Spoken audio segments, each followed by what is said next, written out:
nos ha presentado un poco el caso, bueno, bastante extenso el caso y las condiciones en las que se dieron la victimización del profesor Jorge Freite Romero. Me corresponde tal vez contextualizar la situación de derechos humanos en la que se dio aquella agresión, pero también la situación en la que hoy nos encontramos en Colombia, ¿no? En aquella democracia formal que se ha construido de la violencia, la represión y la corrupción. Esta afirmación no es muy difícil sustentarla, ¿no? Al contrario, es muy fácil sustentarla, pues de los niveles de violencia política, del contexto mismo que en cotidiano registramos en nuestra labor de banco de datos de violencia política y derechos humanos, lo podemos hacer. Es así como en este escenario de guerra y de una guerra prolongada por varias décadas, tal vez, o seguramente la más prolongada en América Latina, el costo humanitario hoy lo saldamos en más de 5.100.000 personas que han sido desplazadas de manera obligada de sus tierras, despojadas de sus bienes, a quienes se les ha despojado más de 6 millones de hectáreas productivas, pero también en más de 57.200 personas hoy desaparecidas, ¿no? De quienes sus familiares piden conocer su paradero, pero además también en más de 2.400 personas que han sido ejecutadas de manera extrajudicial por organismos de seguridad e inteligencia del Estado. Si dimensionamos un poco lo que es la violencia política hoy en día, podríamos decir que solo en el primer semestre de este año, entre enero y junio del presente, 201 personas han sido asesinadas motivadas en la persecución política o el abuso y exceso de autoridad. O también podríamos decirle que más de 256 personas han sido amenazadas por causas de persecución política. Todas estas tipologías de violencia se repiten en dinámicas absurdas, ¿no? Desde hace muchos años, varias décadas, que han dejado a miles de personas y familias victimizadas y otro tanto en el olvido. Hoy nosotros queremos rescatar con este homenaje al profesor Jorge Adolfo Freite Romero su memoria, pero también la memoria de todas esas víctimas que en cotidiano se presentan en nuestro país por el abuso de autoridad, por la represión estatal, y también a todas aquellas personas, ¿no?, que día a día luchan por la vida, por la verdad, por la justicia, porque la memoria siga vigente, siga presente. En nuestro trabajo realizado desde finales de la década de los 80, hoy tenemos un registro nada agradable en realidad, de más de 82.000 personas victimizadas por la violencia política.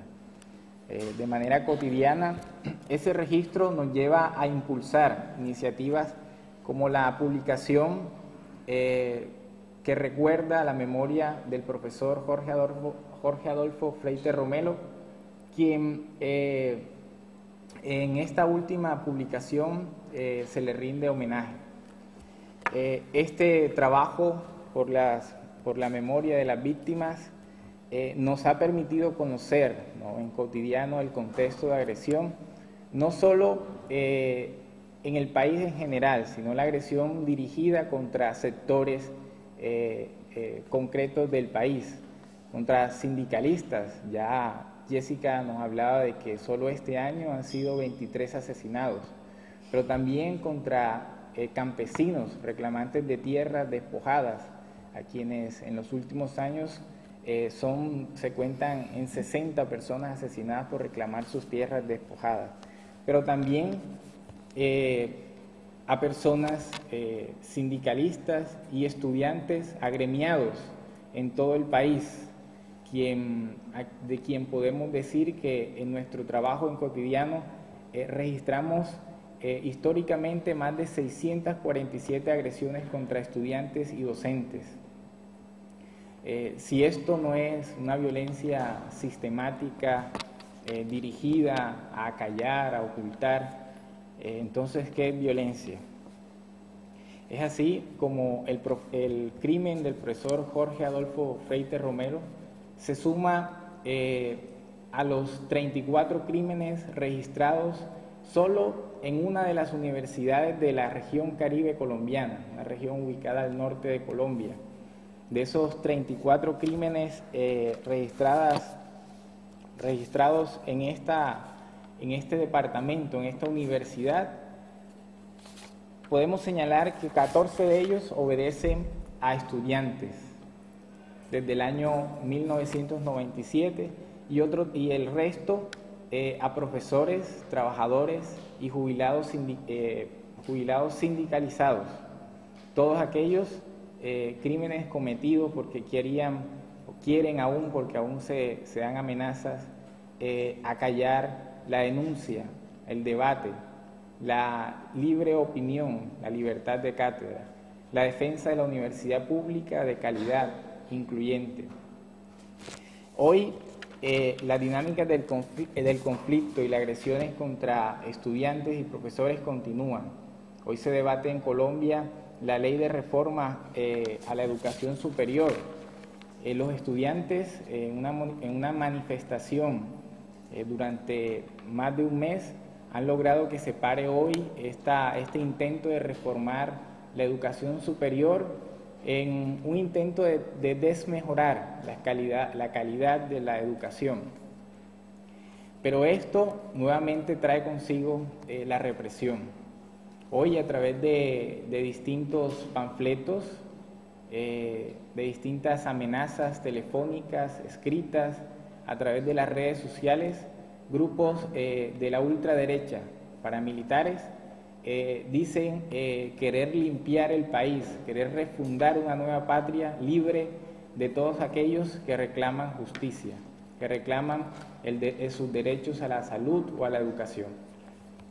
Es así como nos unimos entonces a todo este homenaje, ¿no? Recordando de que el contexto, las dinámicas de la guerra siguen presentes desde décadas atrás, y que el crimen del profesor Jorge Freite Romero no es un crimen aislado, sino que obedece a una práctica sistemática que solo en el alma mater del Departamento del Atlántico en Colombia ha dejado más de 34 personas asesinadas por su opción política de defensa de la educación superior. Gracias.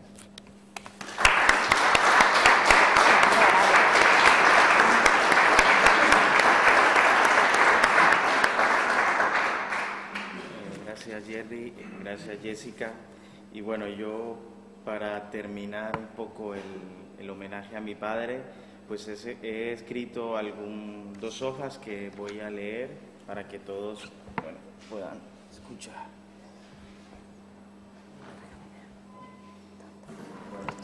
Exigencia de verdad, dignidad y justicia. 10 años construyendo memoria, Universidad del Atlántico. Después de 10 años del asesinato de nuestro padre, Colombia, donde existe uno de los mayores conflictos internos de América Latina, el cual supera las cifras de desplazamiento interno, desapariciones extrajudiciales, asesinatos selectivos, interceptación ilegal a la oposición política cuya labor ha sido penalizada, estigmatizada, frenada violentamente.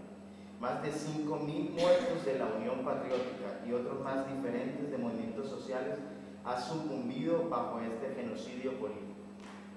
En teoría, en Colombia vivimos en democracia, tenemos una de las más bellas constituciones del mundo y hasta elegimos al presidente de la República, pero todo esto es en papel. La Constitución es letra muerta. El artículo 22 de la Constitución dice que la paz es un derecho constitucional. y los presidentes son elegidos bajo la presión paramilitar en algunas zonas, con dineros del narcotráfico y de la mafia, y con un mercado del erario público. La paz sigue siendo el sueño de los colombianos y colombianas.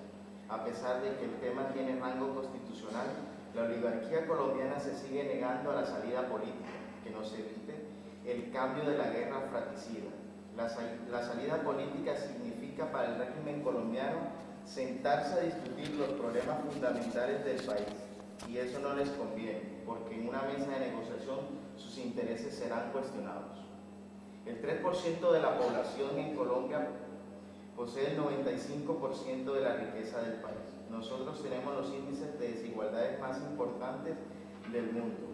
El modelo económico actual vigente privatiza las ganancias y socializa las pérdidas. Hoy por 5 millones de desplazados internos, en cuyos territorios se pasean los multinacionales de palma africana y del famoso biocombustibles, mientras ellos deambulan por las calles de las grandes ciudades mendigando y siendo ciudadanos de tercera categoría.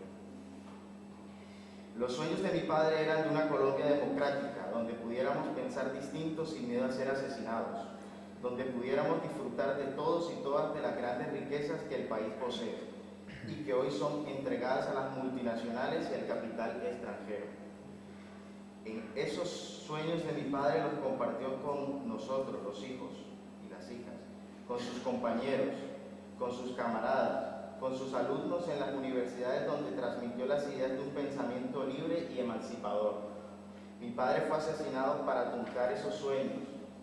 Nos correspondió a nosotros los hijos y a esa nueva generación de colombianos seguir con ese sueño a cuesta.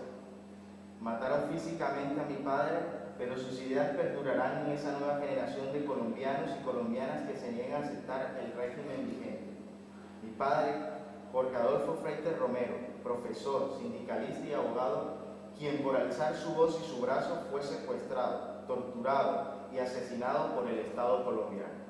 Su asesinato quedó establecido en la investigación que adelantaron la Fiscalía General de la Nación. El esclarecimiento del asesinato de mi padre le ha servido a la Fiscalía no solo para determinar la responsabilidad de las autodefensas en este crimen con la muerte, sino que la Unidad de Derechos Humanos de la Fiscalía ha encontrado un elemento más para entender el complejo mapa que los paramilitares trazaron en la costa atlántica, a punta de homicidios, secuestros, desapariciones, torturas y tantos crímenes. Se pudo comprobar la absoluta connivencia que los paramilitares mantuvieron con aquellos integrantes de las fuerzas de seguridad del Estado colombiano. Este régimen de terror que hoy enmarca Juan Manuel Santos, el actual presidente, es el régimen que me privó del brazo paterno. Fieles a estos principios que nos enseñó mi padre, nosotros seguiremos trabajando por una solución política al conflicto colombiano. Queremos la paz con justicia social, no la paz romana, ni la paz de los sepulcros. Queremos ser actores y actrices de nuestro futuro y por eso nos la jugamos toda por la democracia con justicia social. Seguiremos trabajando por uno de los objetivos trazados en toda esta semana, en que hemos estado hablando de memoria histórica, de verdad, de justicia y reparación integral, que es la conformación de una comisión de verificación de derechos humanos en la Universidad del Atlántico, en donde el fenómeno paramilitar sigue vivo a través de sus estructuras, amenazando, asesinando a la población universitaria. Asimismo, reivindicar la memoria de aquellos compañeros y compañeras caídos en la lucha por la democracia. Y no podemos olvidar a los prisioneros políticos, hombres y mujeres dignos que se levantaron su voz y su compromiso contra el Estado terrorista. 7.500 prisioneros políticos. Hago un reconocimiento a su vez y un agradecimiento por el acompañamiento y apoyo que hemos tenido por parte de la Universidad del País Vasco, la Fundación Ellacuría, Derechos Humanos del Gobierno Vasco, el Parlamento Vasco, Revista Noche y Niebla, Banco de Datos de Violencia Política, el CINET, y al colectivo de abogados José Alvear Restrepo, a mis amigos, amigas, a mis compañeros y compañeras, a mi familia, a la solidaridad del pueblo vasco y de todo su movimiento social y político. Nuestra consigna es clara: por nuestros muertos ni un minuto de silencio. Toda una vida de lucha y de combate, solución política al conflicto colombiano. Es que